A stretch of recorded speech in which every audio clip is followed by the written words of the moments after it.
వందలేళ్ల క్రితం ఆ కొండ అవతల ఒక రాజ్యం ఉండేది. ఆ రాజ్యం గెలవాలంటే సముద్రాన్ని దాటాలా. కాని ఆ కొండ మీద ఒక సైన్యం ఉండేది.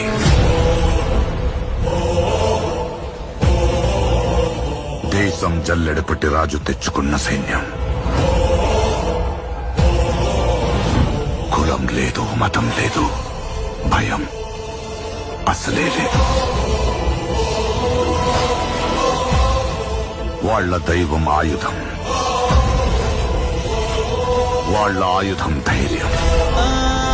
కారండ పడవిల కాకులున్నైరో కాకులున్నైరా, కాకి కడుపుల కైలాసమున్నదిరో ఈశుడున్నడురా. కారండ పడవిల కాకులున్నైరో కాకులున్నైరా, కాకి కడుపుల కైలాసమున్నదిరో ఈశుడున్నడు.